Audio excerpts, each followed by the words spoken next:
Tungiye kuba mwaramutse namwiriwe na n'ubu turacabamenyesha ibikorwa Deje wa Manake Burundi ariko arakora mu ntara zigiye zitandukanye mu ntumbero yo gushigikira cyangwa yo guteza imbere cyangwa yo kuvugira cyangwa yo kwamamariza abahinga mvabwenge bahurikiye mu kigo Manake. Si ukuvuga ko abahurikiye mu kigo Manake gusa, ni ukuvuga ngo n'abahinga mvabwenge bose bari mu gihugu cy'u Burundi. Ubu rero agendeye umuhinga mvabwenge asanzwe akoresheje impano yo gushushanya. Nawe si wundi, reka tumuhe ikaze yidondore hamace tubwira ngende ariko arakora ivyo bikorwa mvabwenge kuri micro ya Manake Burundi TV. Ikaze cyane. Murakoze kumpa kanya. Nitwa Bonirema Oscar, abasanzwe ndumuhinga mu gushushanya ibintu bitandukanye cye kubumba.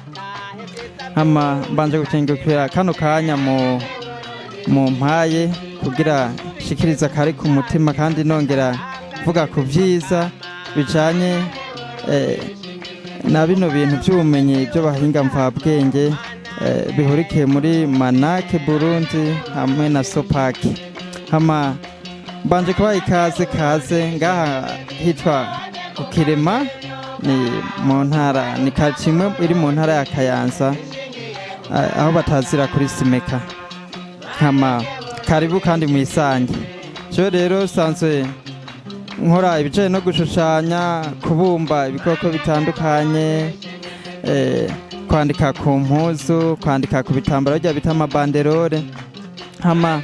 Ndanezerewe cyane na kano karyo kuko ni ibintu by'igiciro, kuko tugiye kumenyekana mu makungu kandi hariho n'izindi avantage nyinshi cyane zizokunguka mu bino bintu byo kwamamaza bino bintu bijanye no gucapura cyangwa gushushanya, kuko biratunze abantu benshi cyane kandi bifite akamaro abajene, abashomeri, eka n'abapapa. Hariho n'abantu benshi usanga bagenda barakuraho ikintu cyo gufungura mu gihe twarose ikiraka, nabo tukabakoresha bakikenera mu miryango yabo.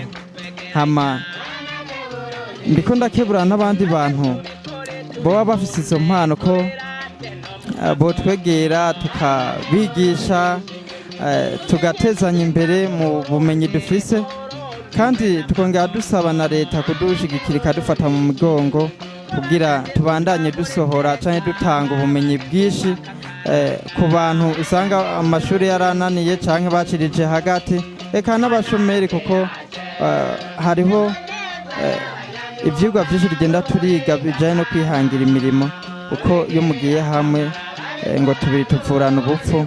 Hariho ukuntu usanga turiko turiteza imbere, kandi n'abandi babanyi usanga nabo nyene bagize ico bahakura, eka mbere n'igihugu kikahungukira kuko turatanga amakori n'amatagisi, ugasanga ibintu biriko biragenda neza cyane. Nukuri ndabakengurukije cyane kwa kano karyo. Murakoze kandi ntumrakandi muse mwongere mugaruke, kuko ibikorwa bikorwa ni byinshi cyane. Hakenewe gusaba dufata mu mugongo. Ndazi neza ko tuzotera intambwe kandi tugashika kure, amakungu n'amahanga yose agahurumbira kuzaratembera abafundi bene twebwe dusanzwe duhingura bene ibi bintu. Hamwe uzosanga twateye intambwe cyane, hamwe Burundi buzoba nyabagendwa buhurumbirwe cyane bivanye n'ibikorwa byacu bivuye mu maboko yacu no mu mitwe yacu. Mwakoze cyane. Reka tubashimire.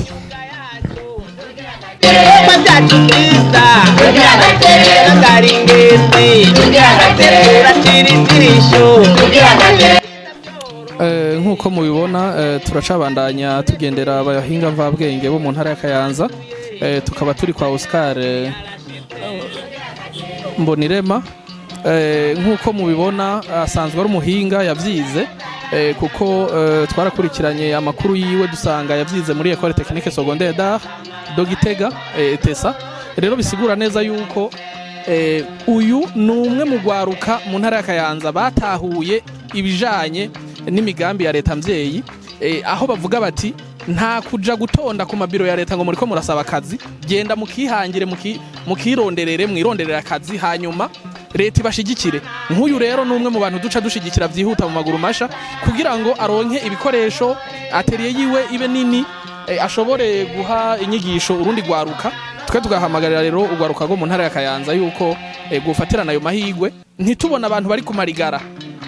Mbere ngire ko nshimira abajejwe intwaro mu Kayanza, twarayaze bamwe bamwe baratubwira neza yuko mu Kayanza abanyagihugu baho bakunda ibikorwa, kandi ntawo bideha. Uravye ivyo umukuru wa Sopak n'umuyobozi mukuru wa Manake muri no ntara ivyo bakora ni vyerekana neza yuko bakangutse kandi bari ku kivi. Twebwe rero tukagira tuti ugo gwaruka rwose rutagira akazi mu ntara ya Kayanza gwegere ba Inosa, gwegere aba ba Oscar, gwegere abo bose banyamyuga twagendeye.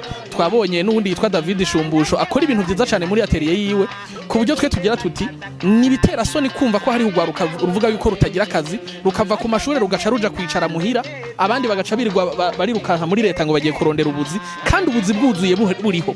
Mendevre no kuvuga abakozi twe tukavuga yuko batabuze, ahubwo ari ubushake. Rero nkahamagarira mwebwe indongozi murongoye ibikorwa vya Manake hano mu ntara, namwe murongoye ibya Sopak, yuko mworari kugwaruka mukaza muraruzana kw'aba bantu, mubanze mugire intonde d'abord tubamenye, kuko ata ntonde zabo tubona biragora gufasha abantu utazi utabona. Tubabone ni bande mwikomini yi, hari abacapa bangahe, hari abasudira bangahe, hari ababaji bangahe, ayo materiye yotangirwa kinyigisho nangahe. Ivyo bintu byose tubanze tuvyidentifye ku buryo naho twoja kwitura nyakubahwa mushikiranganje tugenda tumwereka ibiharuro bitabesha bya bindi dushirako n'amanimero ya telefone, ku buryo ashaka guhinyuza aca yitelefonera ubwiwe akabaza ati we uri Oscar, ego ukorera hehe mu Kayanza ku Kirema, akaza kahabona yuko ivyo turiko turamubwira mu maraporo atari binyoma. Rero ndabateye intege cyane, mbere ngira ko nshimira uno mwubahwa Oscar yashoboye kwihangira imirimo. Ndamwisa umwubahwa kuko ibi ni bikorwa mvabwenge, kandi ibikorwa mvabwenge umuntu yarenza avyiyumvira akabitangura akongera akabishira mu ngiro nk'uku, atamutahe afise, ata muntu yamufashije. Aba nibo bo gushigikirwa mu ncamake. Tugira amahoro.